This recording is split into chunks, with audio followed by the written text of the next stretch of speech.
Hello, this is Reverend Don Lewis of Magick TV, and I'm here at the Eye of Horus bookstore in beautiful Paganistan, better known as Minneapolis. That's me in the mirror filming. We've been invited here to cover the Wendy concert being held at the historic Cedar Theater this evening. Performing will be Felonious Bosch, Kari Toring, and of course Wendy Rule. We're very pleased to be able to bring you film of this concert in its entirety, and we're very grateful to everyone involved. We thought we would begin here at Eye of Horus, and then on to the concert.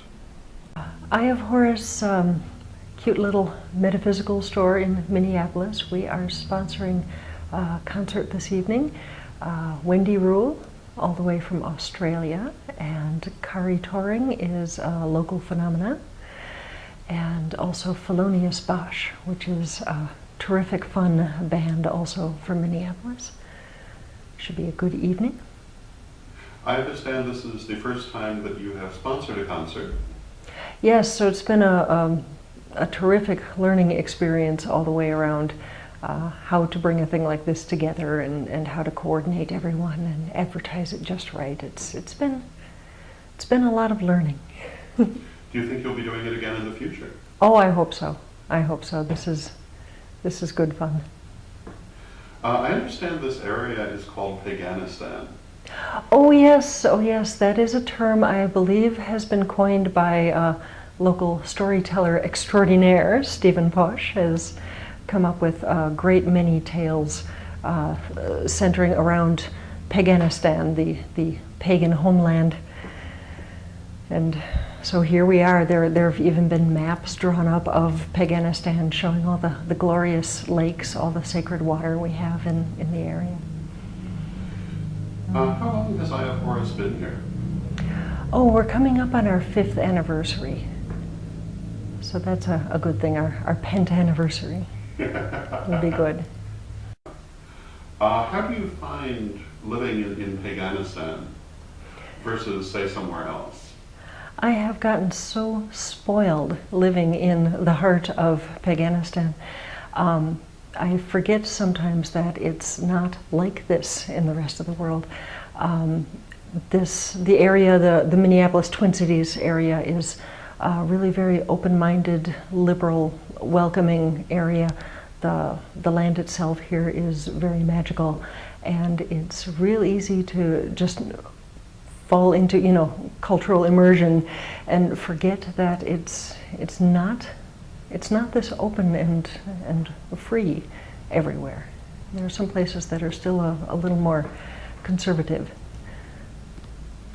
If someone were interested in finding out more about your store or about future events, where would they go? Oh, to find out more about Eye of Horus and the cool things we do here, one would get to the internet and one would find www.eyeofhorus.biz, B-I-Z. Thank you very much. Cool. Is there anything else that you would like to say? I don't feel eloquent enough to come up with anything else to say. Nope.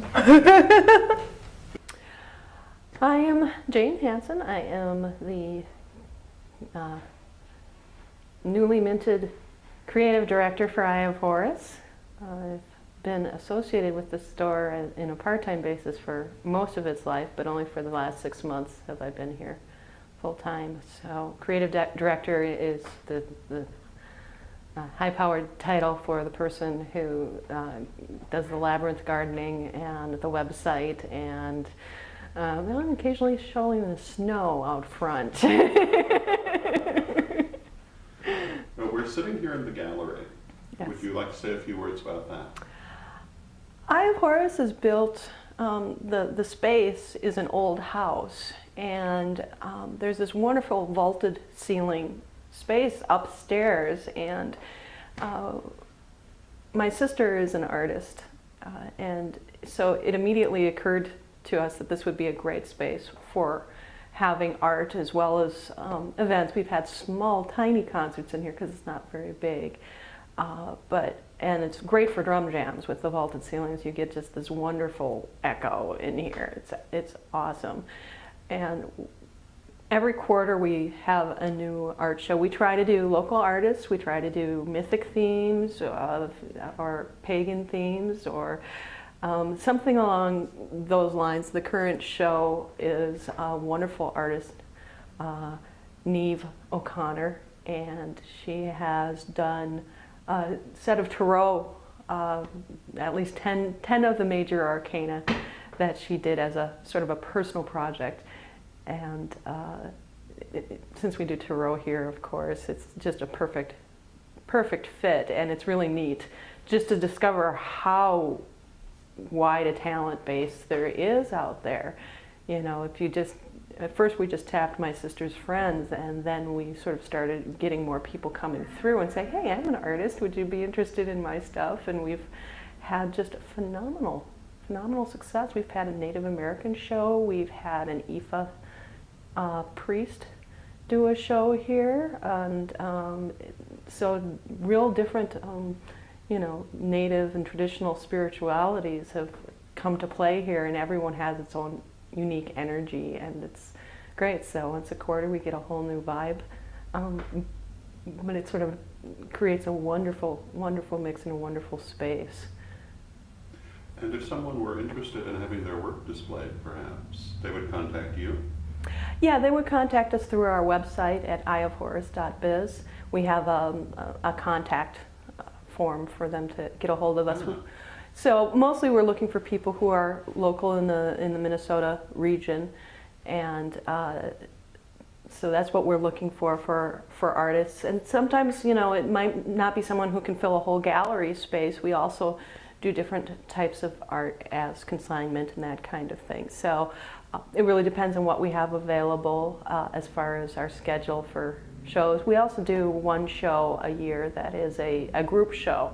So that way, you know, 3 or 4 artists can get a showcase, because we have found that there's just, you know, such a wealth, and people have such interest in art that has meaning and substance and is somewhere beyond just some sort of commercial thing.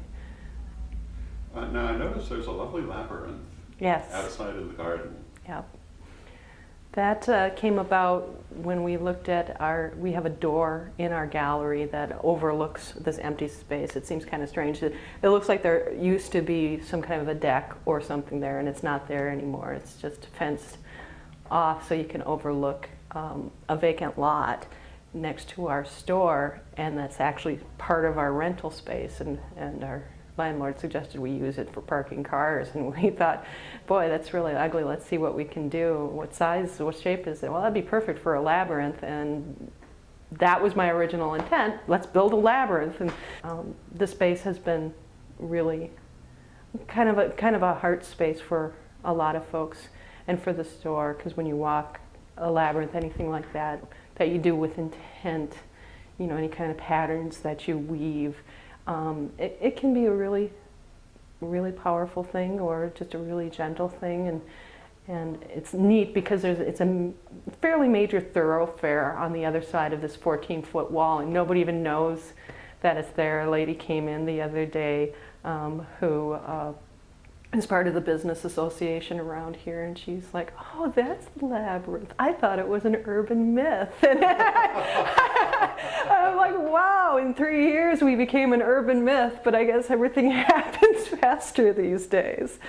So that's really kind of neat, and we're really fortunate to be able to have a unique space as this, and so we just kind of make the most of whatever time we have.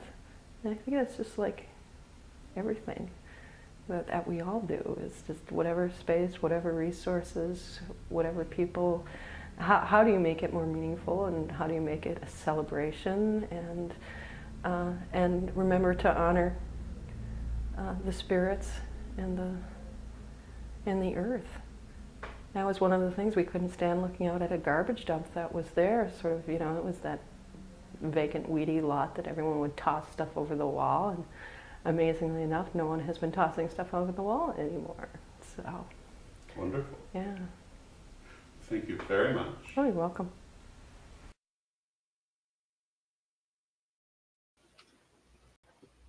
This October, the world of pagan voices comes together in one global gathering, the Pagan World Congress. 5 days, over 100 hours. Speakers, rituals, music, and town halls streamed across the world. Join the conversation. Shape the future. Be part of history. The Pagan World Congress, October 9th through 13th, 2025. Online at paganworld.co.